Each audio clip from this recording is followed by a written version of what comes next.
Major किम ताइयांग अपने कोमल हाथों से जोंगकुक का पसीना पोंछता है और हल्की आवाज़ में कहता है, सब ठीक हो जाएगा, तुम जल्द ठीक हो जाओगे।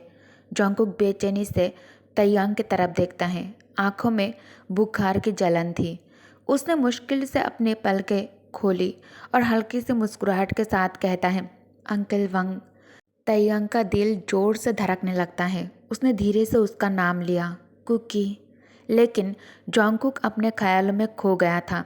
बुखार के असर से वो बेचैनी से बकबक करने लगा था, कभी गार्डन के फूलों के बारे में, कभी बचपन की बातों में और कभी अपने पुराने दोस्त बोगम के नाम का जिक्र करते हुए।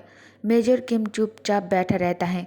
उसकी आंखें जोंगकुक के चेहरे पर टिक गया था।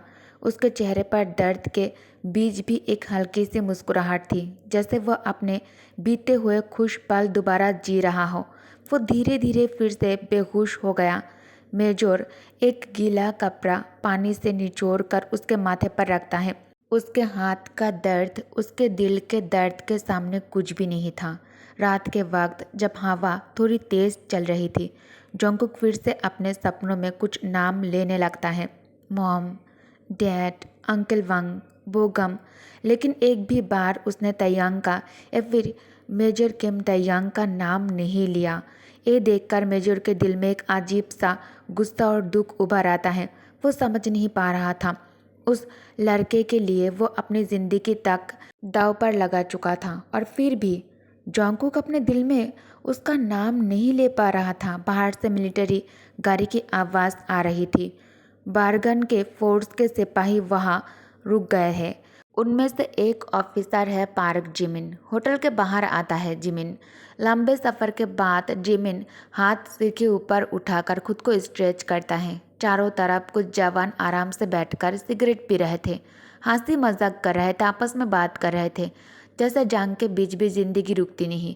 ये था एक शांत पल, लेकिन किसी और के दिल में तूफान चल रहा था और वो है मेजर किम ताइयांग। उसके दिल में तूफान चल रहा था। जब जिमिन ताइयांग को देखता है तो उसके चेहरे पर एक मुस्कान आ जाता है। जिमिन एक नोबल ऑफिसर था जो किम को पहचानता था। दोनों एक दूसरे से मिलकर हाथ मिलाते हुए हल्का सा हंसता है। जिमिन मजाक में कहता है, ओह, तो तुम अभी तक जिंदा हो। ताइयांग भी हंसी रोकते हुए जवाब देता है, तुम जानते हो ना, मैं हर सिचुएशन से निकल आता हूँ। दोनों थोड़ी देर तक बातें करते रहे, हंसते रहे।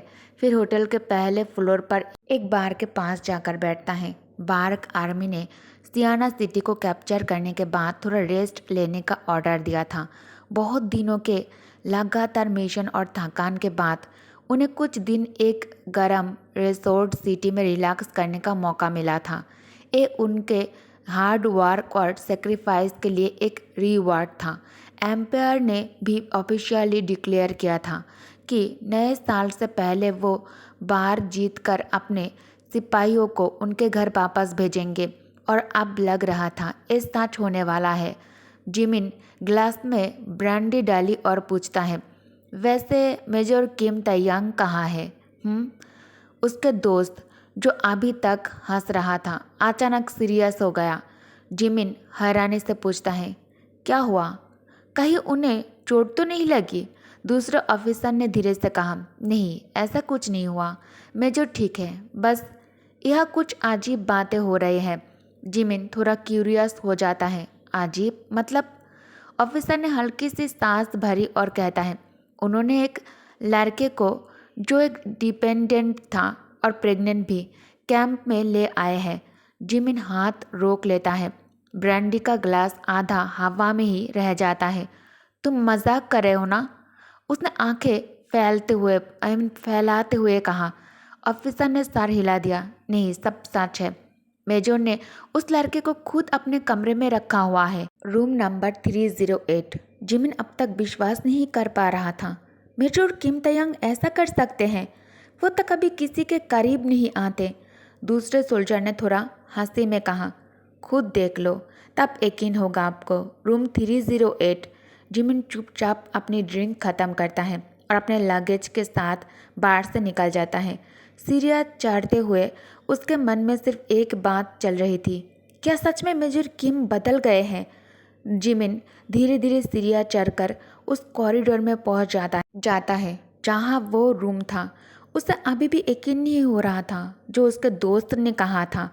उसने सोचा मन ही मन, शायद वो सोल्जर नशे में था इसलिए बकवास कर रहा था, या फिर वार के स्ट्रेस ने उसका दिमाग खराब कर दिया होगा। हाँ, यही बात है।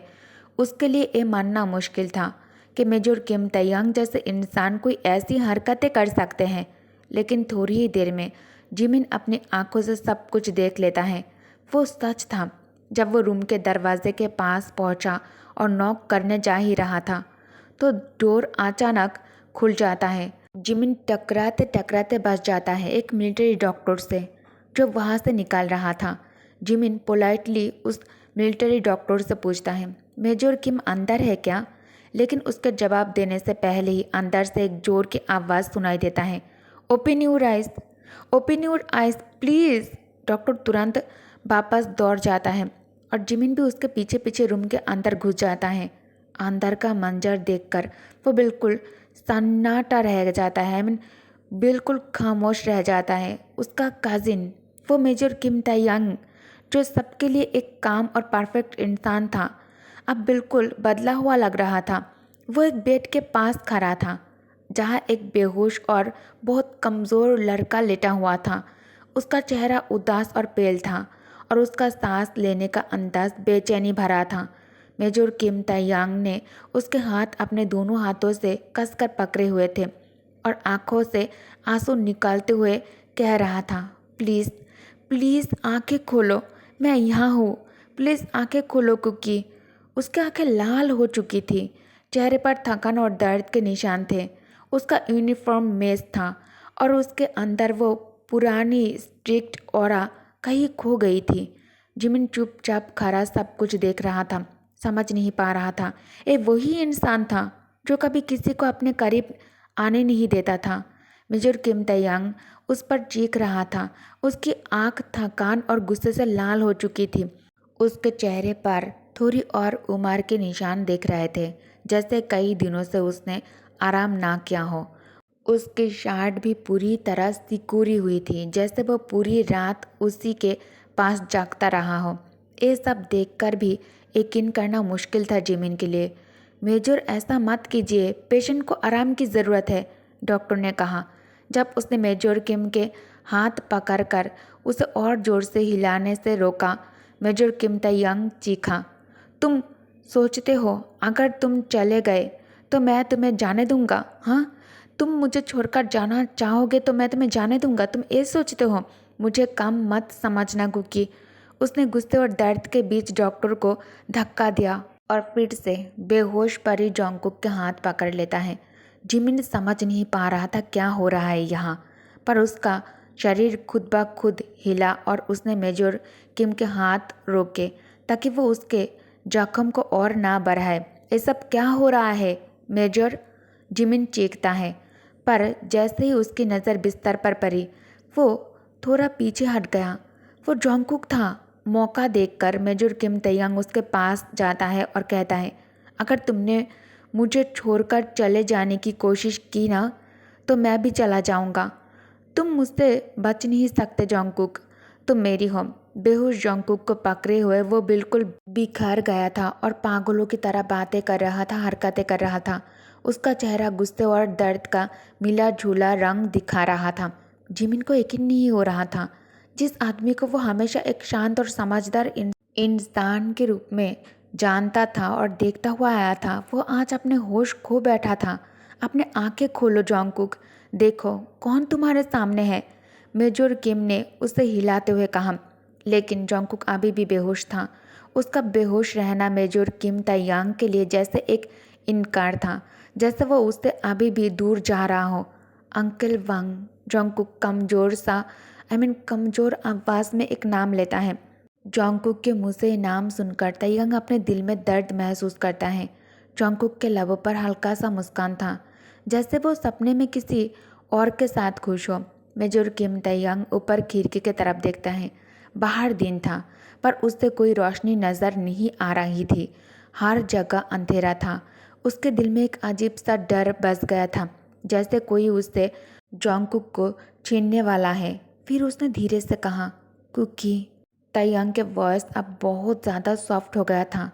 तायंग जंगकुक के चेहरे को अपने दोनों हाथों में पकड़ा, जैसे वो उसे संभालना चाहता हो। ओके गाइस, तो इस पार्ट को मैं यही एंड करती हूँ। 10 मिनट के एपिसोड देखकर आप लोग नाराज़ मत होना, क्योंकि अचानक ट्रिप का प्लान बन गया है, हनीमून जाने का प्लान बन गया है। आई नो कि आप लोग इस स्टोरी को बहुत ज़्यादा मिस करोगे और मेरी वॉइस को, इसलिए आप लोग मिस ना करो। तो मैंने सोचा अगर मैं अपलोड कुछ भी ना करूँ इससे अच्छा तो मैं थोड़ा सा ही सही 10 मिनट का एपिसोड ही सही आप लोगों के लिए लिखूँ और आप लोगों के साथ शेयर करूँ, ताकि आप लोग मुझे मिस ना करो। हाँ, मिस फिर भी करोगे क्योंकि आप लोग मुझसे बहुत ज़्यादा प्यार करते हो और मैं भी आप सबसे बहुत ज़्यादा प्यार करती हूँ। और हाँ, मेरे लिए प्रेज़ ज़रूर करना, ठीक है, ताकि मैं ठीक रहूँ और वापस आकर आप लोगों के साथ सारी स्टोरी अच्छे से शेयर कर पाऊँ। Okay, thank you for watching, bye bye.